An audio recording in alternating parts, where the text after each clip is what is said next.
Hello students, in this video let us discuss important 3 marks questions for the upcoming SLC Maths exam. Here all the questions are taken from SLC model papers released by SLC board. Why we have to focus on model paper problems? Because in the final examination, that means the upcoming annual examination, the paper setters will focus on model paper questions also. Sometimes they will just change the values of the model paper problems. Otherwise they will give the as it is question for the annual examination. That's why we have to focus on model paper questions also. Based on that they will ask the questions. So without wasting much time, let us directly move into our today's video. First question is in this video let us discuss only the first two model question papers. In the next video let us discuss the remaining questions, the remaining 3 marks questions. Okay, and also I will upload 4 marks important problems also after this video. That means tomorrow I will upload 4 marks important questions. Stay tuned. Okay, first question is one of the zeros of a polynomial p of x. That means it is this question is based on the polynomial chapter. One of the zeros of a polynomial. Here the one of the zeros of a, first we have to understand the given problem properly. They asked that one of the zeros of a polynomial p of x, x square minus 5x plus k is one more than the other zero. That means here the one of the zero is more than the other zero, one more than the other zero. That means ಇಲ್ಲಿ ನಾವು ಬೇಕಾದರೆ alpha ಆದರೂ ತೊಗೊಬೋದು, beta ಆದರೂ ತೊಗೊಬೋದು. Okay, ಇಲ್ಲಿ ನೀನು for example I will take alpha is equals to beta plus 1 ಹಿಂಗಾದರೂ ತೊಗೊಬೋದು, ನೀವು ಪ್ರಾಬ್ಲಮ್ ಇಲ್ಲ. ಇಲ್ಲ beta is equals to alpha plus 1 ಎರಡಾದರೂ ಒಂದೇ. ಇಲ್ಲಿ ಒನ್ ಆಫ್ ದ ಝೀರೋಸ್ ಅಂತ ಕೇಳಿದ್ದಾರೆ, ಅಂದರೆ ಆಲ್ಫಾ ಆದರೂ ಆಗಿರ್ಬೋದು, ಬೀಟಾ ಆದರೂ ಆಗಿರ್ಬೋದು. ಅದು ಇಲ್ಲಿ ಫಾರ್ ಎಕ್ಸಾಂಪಲ್ ಇವ್ರು ಏನು ತೊಗೊಂಡಿದ್ದಾರೆ, ಬೀಟಾ ತೊಗೊಂಡಿದ್ದಾರೆ. Beta is equals to alpha plus 1. Alpha plus beta value minus B by A ಗೊತ್ತಿದೆ, ಬಿ ವ್ಯಾಲ್ಯೂ ಕೊಟ್ಟಿದ್ದಾರೆ. ಜಸ್ಟ್ ಸಬ್ಸ್ಟಿಟ್ಯೂಟ್ ಮಾಡೋದು. Alpha plus beta value will becomes 5 and also alpha plus 1 is equals to 5 ಹೇಗಾಗುತ್ತೆ? Alpha plus 1 is equals to 5 ಹೇಗಾಗುತ್ತೆ? Because beta value ಏನು, ಇಲ್ಲಿ beta value ಏನಾಗುತ್ತೆ? Alpha plus 1ನ just ಅವ್ರು ಏನು ಮಾಡಿದ್ದಾರೆ, ಬೀಟಾ ವ್ಯಾಲ್ಯೂ ಸಬ್ಸ್ಟಿಟ್ಯೂಟ್ ಮಾಡಿದ್ದಾರೆ. ಇಲ್ಲಿ alpha plus 1 is equals to 5. 2 alpha ಅಂದರೆ alpha plus 2 alpha plus 1 is equals to 5. 2 alpha is equals to 5 minus 1 ಅಂದರೆ 1 ಆ ಕಡೆ ಶಿಫ್ಟ್ ಮಾಡಿದ್ದಾರೆ. ಆಲ್ಫಾ ವ್ಯಾಲ್ಯೂ 2 ಆಯಿತು. ಈಗ ಬೀಟಾ ವ್ಯಾಲ್ಯೂ ಬೇಕು. ಈಸಿ ಅಲ್ವಾ? ಆಲ್ಫಾ ವ್ಯಾಲ್ಯೂ ಸಿಕ್ಕಿದ ಮೇಲೆ ಬೀಟಾ ವ್ಯಾಲ್ಯೂ ಫೈಂಡ್ ಔಟ್ ಮಾಡೋದು ಇನ್ನು ತುಂಬ ಈಸಿ. ಹೇಗೆ? ಇಲ್ಲಿ ಬೀಟಾ ವ್ಯಾಲ್ಯೂ ಕೊಟ್ಟಿದ್ದಾರೆ ಆಲ್ಫಾ ಪ್ಲಸ್ 1 ಅಂತ. 2 ಪ್ಲಸ್ 1 3 ಮುಗೀತಾ? ನೆಕ್ಸ್ಟ್ ಇನ್ನೇನು ಕೇಳಿದ್ದಾರೆ, find the value of K. ಈಗ ನಾನು ಕೆ ವ್ಯಾಲ್ಯೂ ಸಿಗಬೇಕು ಅಂದರೆ sum of the zeros formula ಗೊತ್ತಿದೆ ನನಗೆ. ಸಮ್ ಆಫ್ ದ ಝೀರೋಸ್ ಇಲ್ಲೇ ಇದೆ, ಮೈನಸ್ ಬಿ ಬೈ ಎ. ಇಲ್ಲಿ ಸಿ ಬರುತ್ತಾ? ಸಿ ಬರುತ್ತಾ? ಬರಲ್ಲ. ಅಂದರೆ alpha plus beta sum of the zeros formula ಹಾಕೊಂಡ್ರೆ ನಿಮಗೇನು ಯೂಸ್ ಆಗೋಲ್ಲ. ನೆಕ್ಸ್ಟು ಪ್ರಾಡಕ್ಟ್ ಆಫ್ ಝೀರೋಸಲ್ಲಿ ಬರುತ್ತೆ ನೋಡಿ, ಸಿ ಬೈ ಎ. ಸೊ ಈ ಫಾರ್ಮುಲಾ ಸಬ್ಸ್ಟಿಟ್ಯೂಟ್ ಮಾಡಿಕೊಂಡು ನಾನು ಕೆ ವ್ಯಾಲ್ಯೂ ಫೈಂಡ್ ಔಟ್ ಮಾಡ್ತಾಯಿದ್ದೀನಿ. ನೋಡಿ ಈ ಥರ ನಿಮಗೆ ಟ್ರಿಕ್ಕಿಯಾಗಿ ಕೇಳ್ತಾರೆ.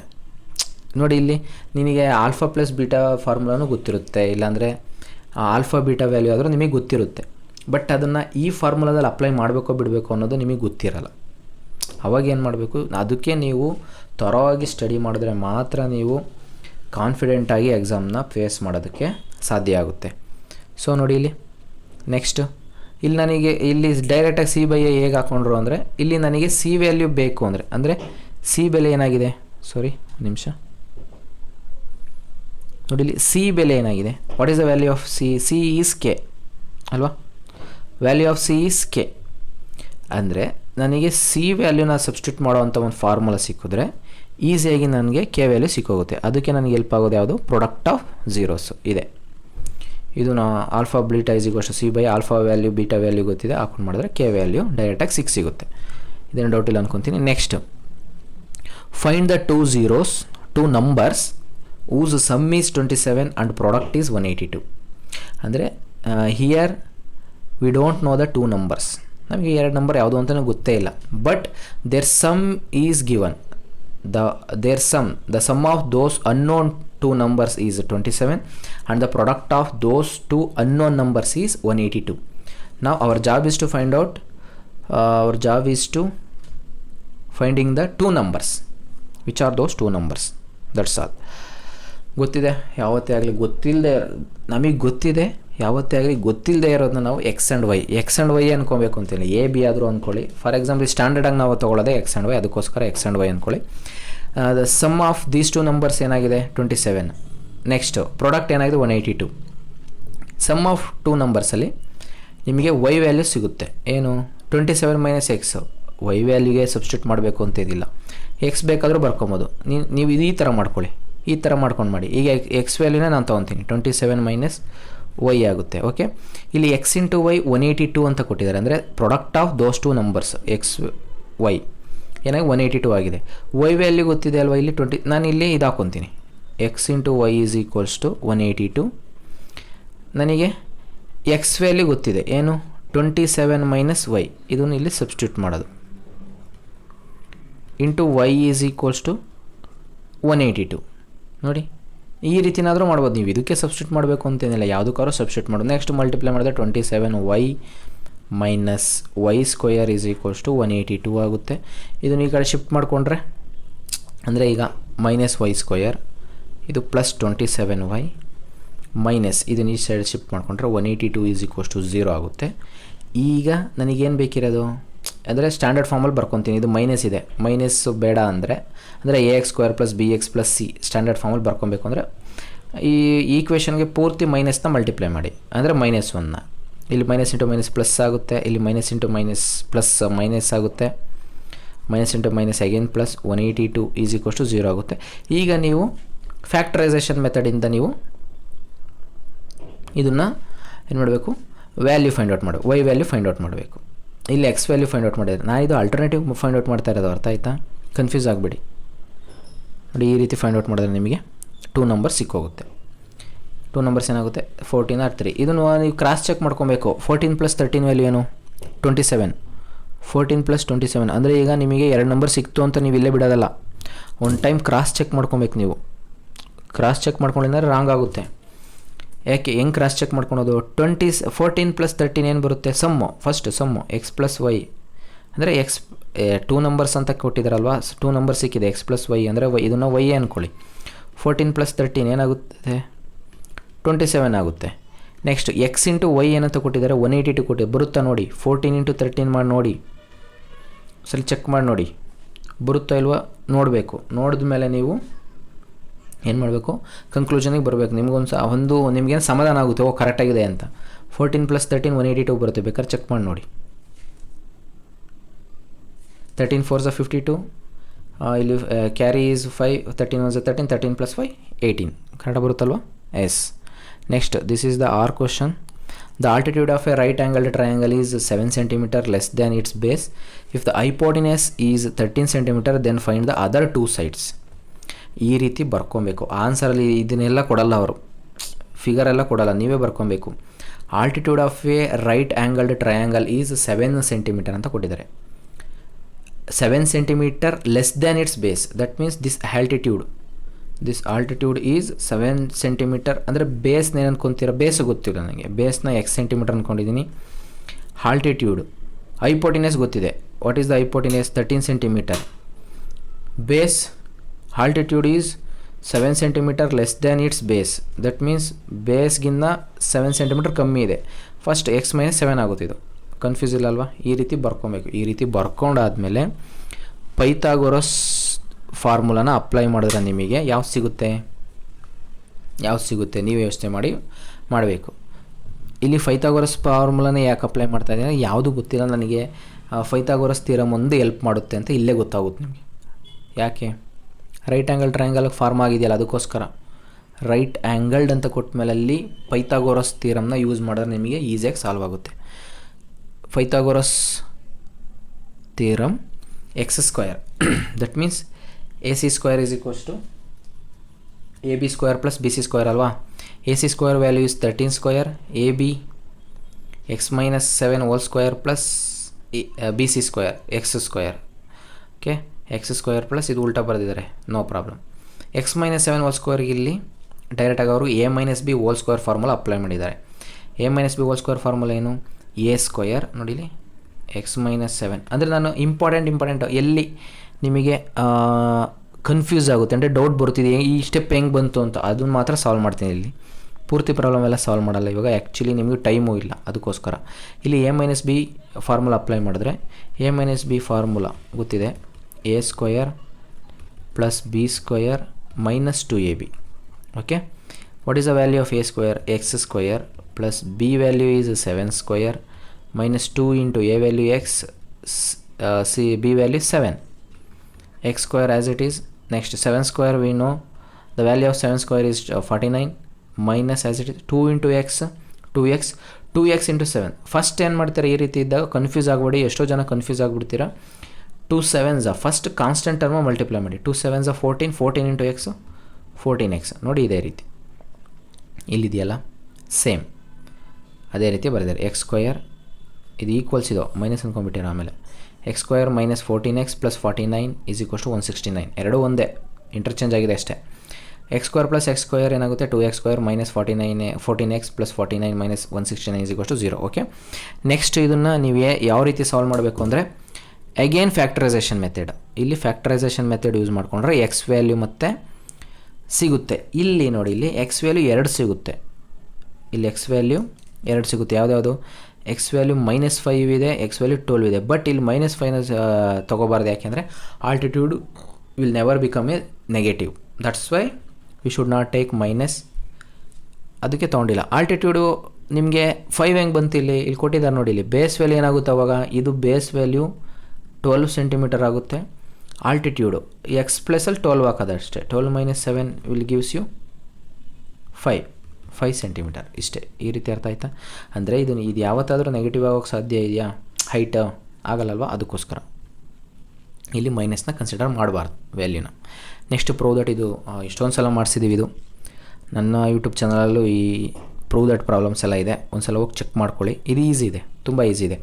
ಜಸ್ಟ್ ಇಲ್ಲಿ ನೋಡಿ, ಇಲ್ಲಿ ಇನ್ನೊಂದು ಸಲ ಎಕ್ಸ್ಪ್ಲೇನ್ ಮಾಡ್ತೀನಿ. Sine A plus cosecant A whole square plus cos A plus secant A whole square is equals to 7 plus tan square A plus cot square A ಅಂತ ಪ್ರೂವ್ ಮಾಡಬೇಕು. ಫಸ್ಟ್ ಏನು LHS ಪಾರ್ಟು ಇಲ್ಲಿ ಬರೀಬೇಕಾಗಿತ್ತು, ಬರೆದಿಲ್ಲ. LHS is equals ಅಂತ ತೊಗೋಬೇಕು. Sine A ಇದೆಲ್ಲ ತೊಗೊಂಡು ನೆಕ್ಸ್ಟು ಇಲ್ಲಿ A plus B whole square formula apply ಮಾಡಿದ್ದಾರೆ ಡೈರೆಕ್ಟಾಗಿ. A square plus B square plus 2 into A into B sine A into cosecant A. Again ಇಲ್ಲಿ A plus B whole square formula sine square A plus cos square A. ಇಲ್ಲಿ ಯಾಕೆ ಇವೆರಡು ನೋಡಿ, ಇಲ್ಲಿ sine square A ಇದ್ದಿದ್ದನ್ನ ಈ cos square ಜೊತೆ ಅವ್ರೇನು ಮಾಡಿದ್ರು? ಗ್ರೂಪ್ ಮಾಡಿಕೊಂಡ್ರು, ಒಂದು ಗ್ರೂಪ್ ಮಾಡ್ಕೊಂಡಿದ್ರು. ಯಾಕೆ? ಇಲ್ಲಿ sine square A plus cos square identity ಏನಾಗುತ್ತೆ? 1 ಆಗುತ್ತೆ ಅಂತ ನಮಗೆ ಗೊತ್ತಿದೆ. ಅಗೇನ್ ಕೊಸಿಕೆಂಟ್ ಸ್ಕ್ವೇರ್ ಎನ ಸಿಕೆಂಟ್ ಸ್ಕ್ವೇರ್ ಎ ಜೊತೆ ಗ್ರೂಪ್ ಮಾಡ್ಕೊಂಡಿದ್ದಾರೆ. ಇಲ್ಲಿದೆ ನೋಡಿ, ಇದ್ರ ವ್ಯಾಲ್ಯೂನು 1 ಆಗುತ್ತೆ. Okay, remaining 2 secant A 2 sine A cosecant A plus 2 cos A secant A. Okay wait sorry, ಇದು cosecant square A plus cosecant square ಎನ 1 ಪ್ಲಸ್ ಕಾಟ್ ಸ್ಕ್ವೇರ್ ಎ ಅಂತ ಬರೀಬೋದು. ಕನ್ಫ್ಯೂಸ್ ಅದೇ ನಾನೇ. ಸಿಕೆಂಟ್ ಸ್ಕ್ವೇರ್ ಎನ 1 ಪ್ಲಸ್ ಟ್ಯಾನ್ ಸ್ಕ್ವೇರ್ ಎ ಅಂತ ಬರೀಬೋದು. ಇದು identity ಇದೆ, standard identity. Tan square A is equals to ಅಂದರೆ ಇಲ್ಲಿ ನೋಡಿ, ಇಲ್ಲಿ ಸಿಕೆಂಟ್ ಸ್ಕ್ವೇರ್ ಎ ಇದು ಐಡೆಂಟಿಟಿ ಸಿಗಲ್ಲ ನಿಮಗೆ. 1 ಪ್ಲಸ್ ಟ್ಯಾನ್ ಸ್ಕ್ವೇರ್ ಎ ಅಂತ ಡೈರೆಕ್ಟಾಗಿ ಸಿಗಲ್ಲ. ಆ್ಯಕ್ಚುಲಿ ಇಲ್ಲಿ tan square A is equals to secant square A -1 ಅಂತ ಸಿಗುತ್ತೆ ಐಡೆಂಟಿಟಿ. ನಮಗಿಲ್ಲಿ ಸಿಕೆಂಟ್ ಸ್ಕ್ವೇರ್ ಎ ಬೇಕಿರೋದನ್ನು -1 ಈ ಕಡೆ ಶಿಫ್ಟ್ ಮಾಡ್ಕೊಂಡಾಗ 1 ಪ್ಲಸ್ ಟ್ಯಾನ್ ಸ್ಕ್ವೇರ್ ಎ ಆಗುತ್ತೆ. ಅದೇ ರೀತಿ ಇದಕ್ಕೂ ಅಷ್ಟೇ. Cot square A is equals to cosecant square A -1 ಅಂತ ಐಡೆಂಟಿಟಿ ಸಿಗುತ್ತೆ. ಬಟ್ ಡೈರೆಕ್ಟಾಗಿ ಐಡೆಂಟಿಟಿ ಸಿಗಲ್ಲ ನಮ್ಗೆ. ಅವಾಗ ನಾವು ಶಿಫ್ಟ್ ಮಾಡ್ಕೊಬೇಕು. ಇವೆಲ್ಲ ಇರಬೇಕು, ಐಡೆಂಟಿಟೀಸ್ ನಾಲೆಡ್ಜ್ ಚೆನ್ನಾಗಿರ್ಬೇಕು ಇಲ್ಲಿ. ನೆಕ್ಸ್ಟ್ ಇಲ್ಲಿ 2 ಸೈನ್ ಎ, ಇಲ್ಲಿ ಕೊಸಿಕೆಂಟ್ ಎ ರೆಸಿಪ್ರೋಕಲ್ ಬರೆದಿದ್ದಾರೆ, 1/sin ಎ ಆಗುತ್ತೆ. ಇದೆಲ್ಲ ಮಾಡಿದ್ರೆ ನಿಮ್ಗೆ ಡೈರೆಕ್ಟಾಗಿ ವ್ಯಾಲ್ಯೂ ಸಿಗುತ್ತೆ. ಇದನ್ನು ಮತ್ತೆ ಮಾಡೋ ಅವಶ್ಯಕತೆ ಇರಲ್ಲ. Next find a relation between X and Y such that the point P of x, y is equidistant from the points A of 7, 1 and B of 3, 5. Also find ಅಂದರೆ ಇದು ಪಾಯಿಂಟ್ಸ್, ಇದು ಎ ಪಾಯಿಂಟ್ ಇದು ಎಲ್ಲಿದೆ ಅಂತ. Next also find the coordinates of the point. ಇಲ್ಲಿಗೆ problem ಮುಗಿದಿಲ್ಲ. First ನೀವು relationship find out ಮಾಡಬೇಕು, ಅದಾದಮೇಲೆ ನೀವು ಕೋಆರ್ಡಿನೇಟ್ಸ್ನ ಫೈಂಡ್ ಔಟ್ ಮಾಡಬೇಕು. ಇಲ್ಲಿ ಕೊಟ್ಟಿದ್ದಾರೆ, ಈಗೇನು ಕೊಟ್ಟಿದ್ದಾರೆ, ಕೋಲಿನಿಯರ್ ಅಂತ. ಎಲ್ಲಿದೆ ಲೀನಿಯರ್ ಎಲ್ಲ ಇದೆಯಲ್ಲ ಇಲ್ಲಿ, ಎಸ್ ಇಲ್ಲಿ ನೋಡಿ, ಇಲ್ಲಿ collinear. If A P B and are collinear ಆಗಿದೆ ಅಂದರೆ A P is equals to B P ಆಗುತ್ತೆ. ಅಂದರೆ A P is equals to B P ಆದಮೇಲೆ ಸ್ಕ್ವೈರಿಂಗ್ ಆನ್ ಬೋತ್ ಸೈಡ್ ಮಾಡಿ. Because A P B are collinear, that's why I am taking A P is equals to B P ಅಂತ ತೊಗೊಬೋದು. Next A P squaring on both sides, A P square is equals to B P square. A P ಇದೆಯಲ್ಲ, ಈಗ ಇದಕ್ಕೆ ನೀವು distance ಫಾರ್ಮುಲಾನ apply ಮಾಡಬೇಕು A ಪಿಗೆ. ಇದನ್ನೇ ನೀವು ಅನ್ಕೊಬೇಕು, ಫಸ್ಟ್ ಎ ಇದೆಯಲ್ವ, ಇದು x1, ಇದು y1, ಇದು x2, ಇದು y2. ಡಿಸ್ಟೆನ್ಸ್ ಫಾರ್ಮುಲಾ ಗೊತ್ತಿದೆಯಲ್ವ, x2 minus x1 whole square, x minus 7 whole square plus y minus 1 whole square is equals, ಇದಕ್ಕೂ ಸೇಮ್ ಬಿ ಪಿ. ಅಂದರೆ ಇದು x1 ಆಗುತ್ತೆ, ಅಗೈನ್ ಇದು y1 ಆಗುತ್ತೆ, ಅದು x2 y2 ಕಾಮನ್ ಆಗುತ್ತೆ. ಸರಿನಾ? ಇಷ್ಟೆಲ್ಲ ಮಾಡಿದ್ಮೇಲೆ ಇಲ್ಲಿ A minus B whole square formula, ಇವೆಲ್ಲದಕ್ಕೂ A minus B whole square ಫಾರ್ಮುಲಾನೇ ಅಪ್ಲೈ ಮಾಡಬೇಕಿದೆ ಇದಕ್ಕೆ ಪೂರ್ತಿ. ಇದಕ್ಕೂ ಅಷ್ಟೇ, ಇದಕ್ಕೂ ಅಷ್ಟೇ, ಇದಕ್ಕೂ ಅಷ್ಟೇ, ಇದಕ್ಕೂ ಅಷ್ಟೇ. A minus B whole square ಫಾರ್ಮುಲಾನ ಅಪ್ಲೈ ಮಾಡಬೇಕಿಲ್ಲಿ ನೀವು. ಅಪ್ಲೈ ಮಾಡಾದಮೇಲೆ ನೀವು ಡೈರೆಕ್ಟಾಗಿ ಎಲ್ಲ ಸಾಲ್ವ್ ಮಾಡ್ಕೊಂಡು ಬಂದರೆ ನಿಮಗೆ x minus y is equals to 2 ಅಂತ ನಿಮಗೆ ರಿಲೇಷನ್ಶಿಪ್ ವ್ಯಾಲ್ಯೂ ಸಿಗುತ್ತೆ. ನೋಡಿ ಇಲ್ಲಿ ಇಲ್ಲೆಲ್ಲ ನೀವು ಅಗೇನ್ ಗ್ರೂಪ್ ಮಾಡ್ಕೊಬೇಕು. ನೋಡಿ ಇಲ್ಲಿ 14x ಇದೆ, ಇಲ್ಲಿ ಪ್ಲಸ್ ಎಕ್ಸ್ ಸ್ಕ್ವಯರು, ಇಲ್ಲೊಂದು ಎಕ್ಸ್ ಸ್ಕ್ವೇರ್ ಕ್ಯಾನ್ಸಲ್ ಆಗುತ್ತೆ. ಬಿಕಾಸ್ ಈ ಕಡೆ ಬಂದರೆ ಮೈನಸ್ ಎಕ್ಸ್ ಸ್ಕ್ವೇರ್ ಆಗುತ್ತೆ. Again plus y square plus y square cancel ಆಗುತ್ತೆ. ಬಿಕಾಸ್ ಯಾಕೆ, ಇದು ಈಕ್ವಲಿಂದ ಆಚೆ ಇದೆ ಅಲ್ವಾ, ಇದು ಈ ಕಡೆ ಬಂದರೆ ಏನಾಗುತ್ತೆ, ಸೇಮ್ ಇರೋದು ಕ್ಯಾನ್ಸಲ್ ಮಾಡ್ಕೊಳೋಣ ಅಂತ ಈಗಲೇ just. Remaining thing as it is ಬರೀರಿ. ಇಲ್ಲಿದೆ ಮೈನಸ್ 2y ಪ್ಲಸ್ 49 ಪ್ಲಸ್ 1 50 ಆಗಿದೆ. ಇಲ್ಲಿ minus 6x minus 10y plus 34. ಇಷ್ಟು ಮಾಡಿದ್ರೆ ನಿಮಗೆ ಇದೆಲ್ಲ ಸಿಂಪ್ಲಿಫೈ ಮಾಡ್ಕೊಂಡು ಬರೋದು, ಮತ್ತೆ ಬರೆಯೋ ಅವಶ್ಯಕತೆ ಇರಲ್ಲ. ಇದೆಲ್ಲನೂ ನೀವೇನು ಮಾಡಬೇಕು, ಈ ಕಡೆ ಶಿಫ್ಟ್ ಮಾಡ್ಕೊತ ಬರಬೇಕು. ಈ ಕಡೆ ಹಿಂಗೆ minus 6x minus 10y shift ಮಾಡ್ಕೊಳೋದು, ಪ್ಲಸ್ 15 ಈ ಕಡೆ ಕಳಿಸ್ಕೊಳೋದು. ಯಾವ ಕಡೆ, ಇಲ್ಲಿದೆಯಲ್ಲ ಈ ಸೈಡ್ ಕಳಿಸ್ಕೊಂಡ್ರೆ ಮೈನಸ್ 50 ಆಗುತ್ತೆ. ಇಲ್ಲಿ ಬಿಗ್ಗರ್ ನಂಬರ್ಗೆ ಮೈನಸ್ ಸೈನ್ ಇರೋದ್ರಿಂದ ಇಲ್ಲಿ ಮೈನಸ್ 16 ಬರುತ್ತೆ. ಇದೆಲ್ಲ ಮಾಡ್ತೀರಾ ಅನ್ಕೊತೀನಿ. ಆಮೇಲೆ ಅಲ್ಲಿಗೆ ಮುಗಿಯಲ್ಲ ಪ್ರಾಬ್ಲಮ್ಮು. ನೀವೇನು ಮಾಡಬೇಕು, ಕೋಆರ್ಡಿನೇಟ್ಸ್ ಫೈಂಡ್ ಔಟ್ ಮಾಡಬೇಕು. P of x comma y is equals to ಕೊಟ್ಟಿದ್ದಾರಲ್ಲ ಇಲ್ಲಿ. Next if the points A of 4, 5, B of 7, y and C of 4, 3 and D of x, 2 are the vertices of a parallelogram, then find the values of x and y. Parallelogram values ಕೊಟ್ಟಿದ್ದಾರೆ ಇಲ್ಲಿ. Actually ಇದು mid point of, ನಮಗೆ ಪ್ಯಾರಲೋಗ್ರಾಮ್ದೊಂದು standard ಏನದು property ಗೊತ್ತಿದೆ, ಏನು, mid point of diagonal. Mid points ಅಂದರೆ ಇದು exactly ಅದು ಏನಾಗುತ್ತೆ, ಬೈಸೆಕ್ಟ್ಸ್ ಆಗುತ್ತೆ ಪ್ಯಾರಲೋಗ್ರಾಮಲ್ಲಿ. ಏನು ಮಾಡುತ್ತೆ ಅಂದರೆ ಎಕ್ಸಾಕ್ಟ್ಲಿ ಬೈಸೆಕ್ಟ್ಸ್ ಈಚ್ ಅದರ್ ಆಗುತ್ತೆ. ಆವಾಗ ಏನು ಮಾಡ್ತೀರಾ ಅಂದರೆ ಇಲ್ಲಿದೆಯಲ್ಲ mid point of diagonal A B ಅಲ್ಲ, ಅದು ಆ್ಯಕ್ಚುಲಿ ಡಿ ಬಿ ಇದು. ಓಕೆ, ಎ ಬಿ ಅಂತ ಆಗಿದೆ, ಇದು D B. Okay, mid point of diagonal D B is equals to mid point of diagonal A C. ಅಂದರೆ ನೋಡಿ ಇಲ್ಲಿ D B, again mid point formula ಗೊತ್ತಿದೆ ನಮಗೆ, x1 plus x2/2 y1 plus y2/2 ಇದು ಗೊತ್ತಿದೆ ಅಲ್ವಾ. ಇದನ್ನು ಸಬ್ಸ್ಟಿಟ್ಯೂಟ್ ಮಾಡಿದ್ರೆ ನಿಮಗೆ ಎಕ್ಸ್ ವ್ಯಾಲ್ಯೂ ಮತ್ತು ವೈ ವ್ಯಾಲ್ಯೂ ಸಿಗುತ್ತೆ. ನೆಕ್ಸ್ಟ್ ಮೀನು ಮತ್ತು ಮೀಡಿಯನ್ ನಾನು ಮಾಡೋಕ್ಕೋಗಲ್ಲ, ಸುಮಾರು ವೀಡಿಯೋಸ್ ನನ್ನ ಚಾನಲಲ್ಲಿ ಅಪ್ಲೋಡ್ ಮಾಡಿದ್ದೀನಿ, ಮತ್ತೆ ಚೆಕ್ ಮಾಡ್ಕೊಳ್ಳಿ. ಮೀನು ಮೀಡಿಯನು ಮೋಡು ಯಾವ ಕ್ವಶನ್ ಆದರೂ ಕೇಳಿ ಈಸಿಯಾಗಿ ಸಾಲ್ವ್ ಮಾಡ್ಬೋದು. ಓಕೆ, ಇದರಲ್ಲಿ ಮೀಡಿಯನಲ್ಲಿ ಗೊತ್ತಿದೆ ಅಲ್ವಾ ಹೇಗೆ ನಾವು ಕ್ಲಾಸ್ ಇಂಟರ್ವಲ್ನ ಚೂಸ್ ಮಾಡಬೇಕು ಅಂತ. ಆಗ ಇದು ಇನ್ನೊಂದು ಟ್ರಿಕ್ ಹೇಳ್ತೀನಿ ನೋಡಿ ಇಲ್ಲಿ, ಈಸಿಯಾಗಿ ಕ್ಲಾಸ್ ಇಂಟರ್ವಲ್ ಹೇಗೆ ಚೂಸ್ ಮಾಡೋದು ಅಂತ. N value 20. ಫಸ್ಟ್ ನೀವು ಇದು ಕ್ಲಾಸ್ ಇಂಟರ್ವಲ್ ಫ್ರೀಕ್ವೆನ್ಸಿನ ಕೊಟ್ಟಾದ್ಮೇಲೆ ನೀವು ಇದನ್ನು ಕುಮುಲೇಟಿವ್ ಫ್ರೀಕ್ವೆನ್ಸಿ ಮಾಡೋಕ್ಕೆ ಹೋಗಬೇಡಿ. ಅರ್ಥ ಆಯ್ತಾ? ನೋಡಿ ಇಲ್ಲಿ ಉಲ್ಟಾ ಆಗಿದೆ, ಇದು ಕುಮುಲೇಟಿವ್. ಓಕೆ, ಕುಮುಲೇಟಿವ್ ಫ್ರೀಕ್ವೆನ್ಸಿನ ಫಸ್ಟೇ ಮಾಡ್ಕೊಳಕ್ಕೆ ಹೋಗ್ಬೇಡಿ. ಫ್ರೀಕ್ವೆನ್ಸಿನ ಫುಲ್ ಆ್ಯಡ್ ಮಾಡ್ಕೊಳ್ಳಿ, ಎನ್ ಈಸ್ ಈಕ್ವಲ್ಸ್ ಟು 20. ಆಮೇಲೆ ಕುಮುಲೇಟಿವ್ ಫ್ರೀಕ್ವೆನ್ಸಿ ಸ್ಟಾರ್ಟ್ ಮಾಡ್ಕೊಳ್ಳಿ. 2 ಅಗೈನ್ 2 ಡೈರೆಕ್ಟ್ ಫಸ್ಟು 2 + 3 5, 5 + 6 11, 11 + 4 15, 15 + 5 20 ಬಂತಾ. Last digit of cumulative frequency and the value of N must be equal ಆಗಿಲ್ಲ ಅಂದರೆ ಕುಮುಲೇಟಿವ್ ಫ್ರೀಕ್ವೆನ್ಸಿ ರಾಂಗ್ ಮಾಡಿದ್ದೀರಾ ಅಂತ. ನೆಕ್ಸ್ಟ್ ಏನು ಮಾಡಬೇಕು ಅಂದರೆ n/2ನ ಮಾಡ್ಕೊಬೇಕು ಡೈರೆಕ್ಟಾಗಿ. ನೀವು ಇನ್ನೇನು ಸಬ್ಸ್ಟಿಟ್ಯೂಟ್ ಮಾಡಬಾರ್ದು, ಇನ್ನೇನು ಫೈಂಡ್ ಔಟ್ ಮಾಡಬಾರ್ದು. n/2 ವ್ಯಾಲ್ಯೂ ಫೈಂಡ್ ಔಟ್ ಮಾಡಿ. ಇಲ್ಲಿ ಆ್ಯಕ್ಚುಲಿ ನಾವು n/2 ಸ್ಕೋರ್ ಫೈಂಡ್ ಔಟ್ ಮಾಡೋದು. n/2 ಸ್ಕೋರ್, n/2ನ ವ್ಯಾಲ್ಯೂನ ಫೈಂಡ್ ಔಟ್ ಮಾಡಲ್ಲ ನಾವು, n/2 ಸ್ಕೋರ್ನ ಫೈಂಡ್ ಔಟ್ ಮಾಡೋದು. ಓಕೆ, 10 ಆಗುತ್ತೆ ಇಲ್ಲಿ. ಇಲ್ಲಿ ನೀವೇನು ಮಾಡಬೇಕು ಅಂದರೆ ಒಂದು ಮಾಮೂಲಿ ನಾವು ಮೆಥಡ್ ಇದೆ. 10 ಹೇಗೆ ಫೈಂಡ್ ಔಟ್ ಮಾಡೋದು ಅಂದರೆ 10 ನಾವು ಇಂಟರ್ವಲ್ನ ಹೇಗೆ ಚೂಸ್ ಮಾಡೋದು ಅಂದರೆ ಕುಮ್ಯುಲೇಟಿವ್ ಫ್ರೀಕ್ವೆನ್ಸಿಲಿ 10 ಇದೆಯಾ ನೋಡ್ಕೊಬೇಕು. 10 ಇದೆಯಾ ಇಲ್ಲ ಅಂದರೆ ಫಸ್ಟ್ ಕಂಡೀಷನೇ ಫೇಲ್ ಆಯಿತು. 10 ಇದ್ದರೆ ಡೈರೆಕ್ಟಾಗಿ ಆ ಕ್ಲಾಸ್ ಇಂಟರ್ವಲ್ನ ಚೂಸ್ ಮಾಡ್ಬೋದು. 10 ಇಲ್ಲ ಅಂದರೆ ಏನು ಮಾಡಬೇಕು ಅಂದರೆ ಈ ಕುಮ್ಯುಲೇಟಿವ್ ಫ್ರೀಕ್ವೆನ್ಸಿಲಿ 10ಗಿನ್ನ ಜಾಸ್ತಿ ಇರೋ ಮೊದಲನೇ ನಂಬರ್ ಅಂದರೆ ಇಲ್ಲಿ ನೋಡ್ಕೊಂಡು ಬನ್ನಿ 2, 5, 11 ಇದೆಯಲ್ಲ, 11ನೇ 10ಗಿನ್ನ ಫಸ್ಟ್ ಬಿಗ್ಗೆಸ್ಟ್ ನಂಬರ್ ಅಲ್ವಾ. 10 ಆದಮೇಲೆ 10ಗಿನ್ನ ಜಾಸ್ತಿ ಬರೋ ಮೊದಲನೇ ನಂಬರ್ನೇ ತೊಗೊಬೇಕು. ಅದನ್ನೇ ಕ್ಲಾಸ್ ಇಂಟರ್ವಲಾಗಿ ಕನ್ಸಿಡರ್ ಮಾಡಬೇಕು. ಈಗ 25 to 30 ನನ್ನ ಕ್ಲಾಸ್ ಇಂಟರ್ವಲ್ ಆಯಿತು. ಕ್ಲಿಯರಾ? 15 ತೊಗೋಬಾರ್ದು. ಯಾಕೆ ಅಂದರೆ 15ಗಿನ್ನ ಮೊದಲೇ 10ಗಿನ್ನ ಜಾಸ್ತಿ ಇರೋ ಒಂದು ನಂಬರ್ ಇದೆ. ಇದು ಒಂದು ಮೆಥಡ್. ಇನ್ನೊಂದು ಮೆಥಡ್ ಏನಂದರೆ 10 ಎಲ್ಲಿ ಬರುತ್ತೆ ಅಂತ ಚೂಸ್ ಮಾಡಬೇಕು. ಈಗ ನೋಡಿ, ಈಗ ಕುಮ್ಯುಲೇಟಿವ್ ಫ್ರೀಕ್ವೆನ್ಸಿ 2, ಇಲ್ಲಿ 1 ಮತ್ತು 2 ಸ್ಕೋರ್ಸ್ ಮುಗಿದೋಗಿದೆ ಇಲ್ಲಿವರೆಗೂ. ಈ ಕ್ಲಾಸ್ ಇಂಟರ್ವಲಲ್ಲಿ 2 ಸ್ಕೋರ್ಸ್ 1ರಿಂದ 2 ಸ್ಕೋರ್ವರೆಗೂ ಮುಗಿದೋಗಿದೆ. ನೆಕ್ಸ್ಟು ಇಲ್ಲಿ 5 ಕುಮ್ಯುಲೇಟಿವ್ ಫ್ರೀಕ್ವೆನ್ಸಿ 5 ಅಂದರೆ 15 to 25 ನಿಮಗೆ 5 scores up to 5 scores ಮುಗಿದೋಗಿದೆ. 5th ಸ್ಕೋರ್ವರೆಗೂ complete ಆಗಿದೆ. ಇಲ್ಲಿ 10th ಬರಲ್ಲ. ನೆಕ್ಸ್ಟು 15 to 30 ನೋಡೋಣ. ಇಲ್ಲಿ 11 ಬಂದಿದೆ ಅಂದರೆ ಇಲ್ಲಿವರೆಗೂ 15 to 30 ನಿಮಗೆ 10th score ಬಂದೋಗಿದೆ. Okay, 10th score ಸಿಕ್ಕಿದೆ ಇಲ್ಲಿ. ಅದು ಯಾವ ಕ್ಲಾಸ್ ಇಂಟರ್ವಲ್ ಸಿಕ್ಕಿದೆ? 15 to 20 20 to 25 20 to 30 ಅಂತ ನೀವು ಚೆಕ್ ಮಾಡಬೇಕು ಅಂದರೆ ನೋಡಿ, ಇಲ್ಲಿಗೆ 10 ಬರುತ್ತಾ? ಇಲ್ಲಿ 5th ಸ್ಕೋರೇ ಲಾಸ್ಟ್ ಆಗಿದೆ. ನೆಕ್ಸ್ಟು 5th ಸ್ಕೋರ್ ಅಂದರೆ ಇಲ್ಲಿ 11th ಸ್ಕೋರ್ವರೆಗೂ ಮುಗಿದಿದೆ ಅಂದರೆ ಇಲ್ಲಿ 6th ಸ್ಟಾರ್ಟ್ ಆಗಿ 11th ಬರುತ್ತಾ? ಈ ಕ್ಲಾಸ್ ಇಂಟರ್ವಲಲ್ಲಿ 6th ಸ್ಟಾರ್ಟ್ ಆಗಿ 11th ಬರುತ್ತೆ ಅಂದರೆ ಇಲ್ಲಿ 10 ಬರುತ್ತೆ, ಇಲ್ಲಿ ಸಿಗುತ್ತೆ ನಮಗೆ. ಆ ರೀತಿಯೂ ಚೂಸ್ ಮಾಡ್ಬೋದು. ಎರಡು ಮೆಥಡ್ ಇದೆ. ನೀವು ಫಸ್ಟ್ ಮೆಥಡ್ನೇ ಚೂಸ್ ಮಾಡೋದು ಅಂತ ನನಗೆ ಗೊತ್ತು, ಬಿಕಾಸ್ ಅದೇ ಈಸಿಯಾಗಿರುತ್ತೆ ನಿಮಗೆ. ನೆಕ್ಸ್ಟ್ ಇದೆಲ್ಲ ಫೈಂಡ್ ಔಟ್ ಮಾಡ್ತೀರಾ. A boy and A girl ನೋಡಿ, ಇದು ಮಾಡಿದ್ದೀನಿ. ಇದು ಪ್ರಾಬಬಿಲಿಟಿ ಪ್ರಾಬ್ಲಮ್ ನನ್ನ ಚಾನಲ್ ಅಪ್ಲೋಡ್ ಆಗಿದೆ ನೋಡಿ. A boy and A girl are born in the month of September ಆದರೂ ಕೇಳ್ಬೋದು, ಯಾವುದಾದ್ರೂ ಕೇಳ್ಬೋದು ಅಂತ ನಾನು ಅಪ್ಲೋಡ್ ಮಾಡಿದ್ದೀನಿ. ಬೇಕಿದ್ರೆ ಹೋಗಿ ಚೆಕ್ ಮಾಡ್ಕೊಳ್ಳಿದ್ದು. ಈಸಿ ಇದೆ ಇದು, ಈ ಥರ problems.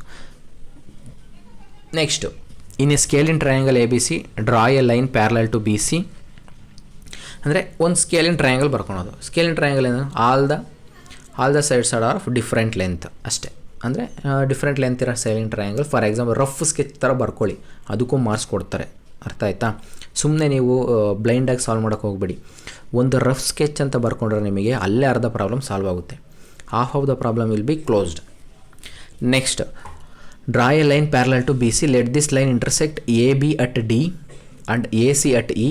If D E is to B C is equals to 2:5, A D is equals to 2 cm, A is equals to 3 cm and D E is equals to 5 cm, then find the perimeter of the triangle. ಇಲ್ಲಿ ನಾವೇನು find out ಮಾಡಬೇಕು ಅಂದರೆ perimeter of this ಟ್ರಯಾಂಗಲ್ನ find out ಮಾಡಬೇಕು. Full A B C ಇದು perimeter find out ಮಾಡಬೇಕು. Perimeter find out ಮಾಡಬೇಕು ಅಂದರೆ ನಮಗೆ ಏನು ಬೇಕು? ಎಲ್ಲ ಸೈಡ್ಸ್ ಲೆಂತ್ ಬೇಕು ಅಲ್ವಾ. ಎ ಬಿ ಲೆಂತ್ ಬೇಕು, ಬಿ ಸಿ ಬೇಕು, ಸಿ ಎ ಬೇಕು, ಇಷ್ಟು ಬೇಕು. ಬಟ್ ನಮಗೆ ಕೊಟ್ಟಿರೋದೇ ಈ ಮೂರು ಯೂಸ್ ಮಾಡ್ಕೊಂಡು ಇವಾಗ ನಾವು ಸಾಲ್ವ್ ಮಾಡಬೇಕಾಗುತ್ತೆ. ಹೇಗೆ ಸಾಲ್ವ್ ಮಾಡ್ತೀರಾ? ಫಸ್ಟ್ ಕೊಟ್ಟಿದ್ದಾರೆ D E parallel to B C ಅಂತ, ಅದು ಬಿಡಿ. Next, in triangle A B C D E parallel to B C, ಇರಿ ಒಂದು ನಿಮಿಷ, D E parallel to B C and also AD by AB is equals to DE by BC. ಯಾಕೆ? ಈ triangle A B ಸಿಲಿ D E parallel to B C ಆಗಿದೆಯಾ? D E is parallel to B C. Again A D by A B, A D divided by A B is equals to D E divided by B C. D E divided by B C is equals to A E by A C. ಇಷ್ಟು ratio ಕೊಟ್ಟಿದ್ದಾರೆ. ಎಷ್ಟು? 2/5 ಅಂತ. ಇದನ್ನು use ಮಾಡಿಕೊಂಡೆ ನೀವು ಇವಾಗ A B B C value find out ಮಾಡಬೇಕು. ಹೇಗೆ? ಫಸ್ಟು ಎ ಡಿ ಬೈ ಇವೆಲ್ಲ ಇದಕ್ಕೆ ಈಕ್ವಲ್ ಆಗಿದೆ ಅಂದರೆ ಇದು ಈಕ್ವಲ್ ಆಗಿರುತ್ತಾ? A D by A B is equals to 2/5 ಆಗುತ್ತಾ? ಅದು ಈಸಿ. ಅದು ಎ ಡಿ ವ್ಯಾಲ್ಯೂ ನೋಡಿ ಇಲ್ಲಿದೆಯಲ್ಲ, ಎ ಡಿ ವ್ಯಾಲ್ಯೂ ಗೊತ್ತಿದೆ 2 by A B is equals to 2/5. Cross multiply ಮಾಡಿದ್ರೆ ಎ ಬಿ ವ್ಯಾಲ್ಯೂ ಸಿಗುತ್ತೆ 5 centimetre, B C value 10 centimetre, A C value 7.5 centimetre ಸಿಗುತ್ತೆ. ಹೀಗೆ solve ಮಾಡ್ಕೊಂಡು ಹೋಗೋದು. ನೆಕ್ಸ್ಟ್ ಡಿ ಇ ವ್ಯಾಲ್ಯೂನು ಕೊಟ್ಟಿದ್ದಾರೆ 4, ಎ ಇ ವ್ಯಾಲ್ಯೂ ಕೊಟ್ಟಿದ್ದಾರೆ 3. ಇವನ್ನೆಲ್ಲ ಯೂಸ್ ಮಾಡಿಕೊಂಡೆ ನೀವು ಎ ಬಿ, ಬಿ ಸಿ ಮತ್ತು ಎ ಸಿ ಇಷ್ಟು ಸೈಡ್ಸ್ ಲೆಂತ್ನ ಫೈಂಡ್ ಔಟ್ ಮಾಡಿದ್ರೆ ಪೆರಿಮೀಟರ್ ಈಸಿ. ಪೆರಿಮೀಟರ್ ಅವೆಲ್ಲ ಆ್ಯಡ್ ಮಾಡಿದ್ರೆ ಮುಗಿದೋಯ್ತು. ನೆಕ್ಸ್ಟು ಇದು prove that the lengths of tangents drawn from an external point to a circle are equal. ಇದು ಥಿಯರಮ್ಸ್ ಬೇಸ್ಡ್ ಆನ್ ಸರ್ಕಲ್ಸ್ ಆಗಿರುತ್ತೆ, ಅದಕ್ಕೋಸ್ಕರ ಇದು ಬಿಡ್ತಾ ಇದ್ದೀನಿ. ಇದು ಈಸಿ ಇದೆ ಅಲ್ವ, ಅದಕ್ಕೋಸ್ಕರ. Next the area of the sector, ಇದನ್ನು ಸಾಲ್ವ್ ಮಾಡೋಣ ಸ್ವಲ್ಪ. The area of the sector ನೋಡಿಲಿ, O A Y B, this is the sector. ನೋಡಿ ಇದು ಪೂರ್ತಿ ಒಂದು ಸೆಕ್ಟರ್ ಆಗುತ್ತೆ, ಇದು ಮೈನರ್ ಸೆಕ್ಟರ್ ಆಗುತ್ತೆ. ಇದು ಇಲ್ಲಿಂದ ಈ ಕಡೆ ನೋಡಿ ಇದು ಬರುತ್ತಲ್ಲ, ಇಷ್ಟು ಪೂರ್ತಿ ಮೇಜರ್ ಸೆಕ್ಟರ್ ಆಗುತ್ತೆ. ಅದು ಬಿಡಿ, ಆ ಕಾನ್ಸೆಪ್ಟ್ ನಮಗೆ ಇಲ್ಲಿ ಬೇಕಿಲ್ಲ. ಇದು ಮೈನರ್ ಸೆಕ್ಟರ್. ಇದರಲ್ಲಿ ಈ ಸೆಕ್ಟರ್ದು ಏನು ಕೊಟ್ಟಿದ್ದಾರೆ, area is given, what is 462 cm². Next square centimetres ಕೊಟ್ಟಿದ್ದಾರೆ. Next find the length of the arc. We need to find out the length of this arc. ಯಾವುದು, ಎ ವೈ ಬಿನ ಆರ್ಕ್ ಲೆಂತ್ನ find out ಮಾಡಬೇಕು ನಾವು. If ಇನ್ನೊಂದು condition ಕೊಟ್ಟಿದ್ದಾರೆ, angle A O B is equals to 120 degree. That means ಈ angle ಕೊಟ್ಟಿದ್ದಾರೆ 120 degree ಅಂತ ಕೊಟ್ಟಿದ್ದಾರೆ. ಇಷ್ಟನ್ನು ಯೂಸ್ ಮಾಡಿಕೊಂಡು ನಾವೇನು ಫೈಂಡ್ ಔಟ್ ಮಾಡಬೇಕು ಇವಾಗ, length of this arc A Y ಬಿನ ಫೈಂಡ್ ಔಟ್ ಮಾಡಬೇಕು. ಫಸ್ಟ್ ಏರಿಯಾ ಆಫ್ ದ ಸೆಕ್ಟರ್ನ ಫೈಂಡ್ ಔಟ್ ಮಾಡೋಣ. ಏರಿಯಾ ಆಫ್ ದ ಸೆಕ್ಟರ್ನ ಯೂಸ್ ಮಾಡಿಕೊಂಡು ನಾವು ರೇಡಿಯಸ್ನ ಫೈಂಡ್ ಔಟ್ ಮಾಡಬೇಕು. ಯಾಕೆ ಅಂದರೆ ಲೆಂತ್ ಆಫ್ ಆರ್ಕ್ ಗೊತ್ತಿದೆ, θ/360 × 2πr ಇದೆಯಲ್ಲ, ಇದೊಂದು ವ್ಯಾಲ್ಯೂಗೋಸ್ಕರ ನಾವು ಇದನ್ನು ಫೈಂಡ್ ಔಟ್ ಮಾಡಬೇಕು. ನೋಡಿ ಇಲ್ಲಿ ರೇಡಿಯಸ್ ವ್ಯಾಲ್ಯೂ ಬೇಕಿರೋದಕ್ಕೋಸ್ಕರ θ/360 × πr² = 460. ಹೇಗಾಯಿತು, ಏರಿಯಾ ಆಫ್ ದ ಸೆಕ್ಟರ್ ಕೊಟ್ಟಿದ್ದಾರಲ್ಲ, ಡೈರೆಕ್ಟಾಗಿ ಈ ಪ್ಲೇಸಲ್ಲಿ ಇದನ್ನು ಹಾಕಿದ್ದಾರೆ ಅಷ್ಟೇ. ಈ ಪ್ಲೇಸಲ್ಲಿ ಇದನ್ನು ಸಬ್ಸ್ಟಿಟ್ಯೂಟ್ ಮಾಡಿದ್ದಾರೆ. ಥೀಟಾ ವ್ಯಾಲ್ಯೂ ಗೊತ್ತಿದೆ 120, 0 gets cancel, 12 1s 12 3s 1/3 × 22/7 × r² = 462. Again 22/21 ಇವೆಲ್ಲ ಕ್ರಾಸ್ ಮಲ್ಟಿಪ್ಲೈ ಮಾಡಿದ್ರೆ ನಿಮ್ಗೆ ಇಷ್ಟು ಸಿಗುತ್ತೆ. ನೋಡಿಲಿ 462/21, ಈ 21s ಮಾಡಿದ್ರೆ 462 ಬರುತ್ತೆ. ನೋಡಿ 21 × 21 ಅಗೇನ್ ಬರುತ್ತೆ. ಇಲ್ಲಿ 21 ಸ್ಕ್ವಯರ್ ಆಗುತ್ತೆ, r² 21 × 21 ಅಂದರೆ 21 ಸ್ಕ್ವಯರ್ ಆಗುತ್ತೆ. ಇದು ಈ ಕಡೆ ರೂಟ್ ಮತ್ತು r = √21² 21 ಸೆಂಟಿಮೀಟರ್ ಆಗುತ್ತೆ. ಕ್ಲಿಯರಾ? ಆರ್ ವ್ಯಾಲ್ಯೂ ಸಿಗುತ್ತಾ? Next length of the arc A Y B. ಈಗ ಡೈರೆಕ್ಟಾಗಿ ನಾವು ಆರ್ ವ್ಯಾಲ್ಯೂನ ಸಬ್ಸ್ಟಿಟ್ಯೂಟ್ ಮಾಡ್ಬೋದು. 21, 7 1s 7 3s, ಅಗೈನ್ ಇಲ್ಲಿ 3 1s 3 2s, 120 ಕ್ಯಾನ್ಸಲ್ ಆಗುತ್ತೆ. 22 × 2 ಇಷ್ಟೇ ಸಿಗೋದಿಲ್ಲ, 22 × 2. ಓಕೆ, ಇವು ಇನ್ನೂ ನಾನು ಸಿಂಪಲಾಗಿ ಸಾಲ್ವ್ ಮಾಡಿ ನೋಡಿ. 120/360 × 2 × ಸಿಂಪ್ಲಿಫಿಕೇಷನಲ್ಲೂ ನೀವು ಟೈಮ್ ಉಳಿಸ್ಬೋದು ಆರಾಮಾಗಿ. ನೋಡಿ ಇಲ್ಲಿ ಡೈರೆಕ್ಟಾಗಿ ಇದನ್ನು ಕ್ಯಾನ್ಸಲ್ ಮಾಡೋದಕ್ಕಿಂತ 7 1s 7 3s, 3 1s 3, 3 2s, ನೋಡಿ ಇಲ್ಲಿ 120 ಡೈರೆಕ್ಟಾಗಿ ಕ್ಯಾನ್ಸಲ್ ಆಗೋದು. ಉಳಿಯೋದು ಇನ್ನೇನು 2/22 44 centimetre. Next the area of the sector is numerically equal to, ಇದೆಲ್ಲ ಈಸಿ ಇದೆ ಅಂದ್ಕೊತೀನಿ. ಆ್ಯಕ್ಚುಲಿ ಅದು ಪ್ರಾಬ್ಲಮ್ ಲಾಂಗ್ ಇದೆ ಅಷ್ಟೇ, ಕ್ವಶನ್ ಲಾಂಗ್ ಇದೆ, ಬಟ್ ಆನ್ಸರ್ ಚಿಕ್ಕದಾಗಿದೆ. The area of the sector of a circle is numerically equal to the length of the arc of the same sector. If the length of the arc is 44/21 centimeter, then find the radius of the circle and also the angle subtended by the arc at the center. ಇಲ್ಲಿ ಕೊಟ್ಟಿದ್ದಾರೆ area of the sector is equals to length of the arc. ಇದು condition ಕೊಟ್ಟಿದ್ದಾರೆ. Area of the sector formula θ/360 × πr². Area length of arc formula ಇದು θ/360 × 2πr. ಇಷ್ಟು solve ಮಾಡಿದ್ರೆ ನಿಮಗೆ R value ಸಿಗುತ್ತೆ. ಈಗ θ/360 θ/360 ಕ್ಯಾನ್ಸಲ್ ಆಗುತ್ತೆ. ಇಲ್ಲಿ pi gets cancel out, 1r gets cancel out, r = 2 ಅಂತ ಡೈರೆಕ್ಟಾಗಿ ಸಿಗುತ್ತೆ.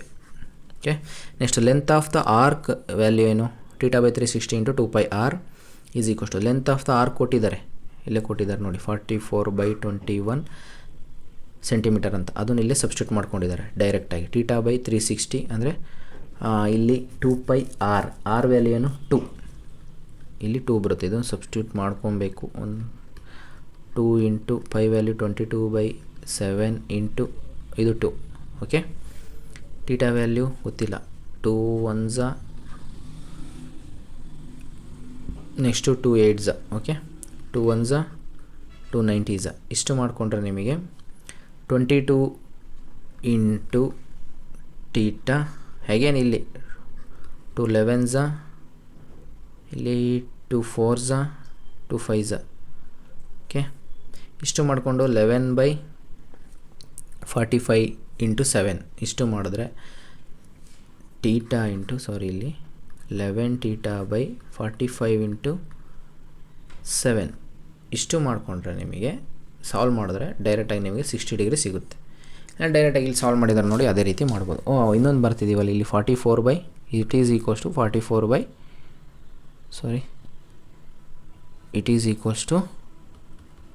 44/21. ಇದೊಂದು ಮರ್ತಿದ್ದೀವಿ, 44/21 ಇದು ಮಾಡಿದ್ರೆ ಅಂದರೆ 11 1s, 11 4s, 44. ಇದು ಕ್ಲಿಯರ್ ಆಯಿತು ಅಂದ್ಕೊತೀನಿ. 11 1s, 11 4s ಕ್ಲಿಯರ್ ಆಗುತ್ತೆ. ಇಲ್ಲಿ 11 1s ಆ್ಯಕ್ಚುಲಿ ಇಲ್ಲಿ ಬರೆಯೋಕ್ಕೆ ಹೋಗ್ತಿಲ್ಲ, ಒಂದು ನಿಮಿಷ. 11 1s, 11 4s. ಅಗೇನ್ 45 ಇಂಟು 7 ಇಲ್ಲಿ ಅಗೇನ್ ಕ್ರಾಸ್ ಮಲ್ಟಿಪ್ಲಿಕೇಶನ್ ಮಾಡಿ ಇದೆಲ್ಲ ಸಾಲ್ವ್ ಮಾಡಬೇಕಾಗುತ್ತೆ. ಇಲ್ಲಿ ಡೈರೆಕ್ಟಾಗಿ ಸಾಲ್ವ್ ಮಾಡಿದ್ದಾರೆ, ಅದಕ್ಕೋಸ್ಕರ ನಾನು ಇಲ್ಲಿ ಹೇಳ್ತಾ ಇದ್ದೀನಿ. ಡೈರೆಕ್ಟಾಗಿ ಸಾಲ್ವ್ ಮಾಡಿದ್ದಾರೆ ಇಲ್ಲಿ ನೋಡಿ. ಇಲ್ಲಿ ಡೈರೆಕ್ಟಾಗಿ ನಿಮಗೆ ಇಲ್ಲಿ ಕನ್ಫ್ಯೂಸ್ ಆಗೋದು ಬೇಡ. ಇದು ಸಿಂಪ್ಲಿಫೈ ಕ್ಲೀನಾಗಿ ಮಾಡಿಕೊಂಡ್ರೆ ನೀವು ಈಸಿಯಾಗಿ ಸಾಲ್ವ್ ಮಾಡ್ಬೋದು. ಇದನ್ನು ಸಿಂಪ್ಲಿಫೈ ಮಾಡಿ ಬರುತ್ತಿದ್ದು 21 into theta divided by 4 into 45 into 7 ಮಾಡಿದ್ರೆ ಡೈರೆಕ್ಟಾಗಿ ನಿಮಗೆ 60 ಡಿಗ್ರಿ ಬರುತ್ತೆ. Theta value is 60 degree. ಇಷ್ಟು ಮಾಡಲ್ ಪೇಪರ್ 1ನಲ್ಲಿ ಇರ್ತಕ್ಕಂಥ ಎಲ್ಲ 3 ಮಾರ್ಕ್ಸ್ ಸೆಕ್ಷನ್ನ ಡಿಸ್ಕಸ್ ಮಾಡಿದ್ದೀವಿ. ಈಗಾಗಲೇ ತುಂಬ ವೀಡಿಯೋ ಸ್ವಲ್ಪ ಲೆಂತಿ ಆಗಿದೆ. ನೆಕ್ಸ್ಟ್ ವೀಡಿಯೋದಲ್ಲಿ ನಿಮಗೆ ಮಾಡಲ್ ಪೇಪರ್ 2, 3 ಮತ್ತು 4 ಇಷ್ಟರಲ್ಲಿ ಕನ್ಸಾಲಿಡೇಟೆಡ್ ಮಾಡಿ ಒಂದು 3 ಮಾರ್ಕ್ಸ್ ಕ್ವಶನ್ಸ್ನ, ಇಂಪಾರ್ಟೆಂಟ್ ಕ್ವಶನ್ಸ್ನ ನಾನು ಸಾಲ್ವ್ ಮಾಡೋದಕ್ಕೆ ಟ್ರೈ ಮಾಡ್ತೀನಿ. ಅಲ್ಲಿವರೆಗೂ ಟೇಕ್ ಕೇರ್, ನಮಸ್ತೆ.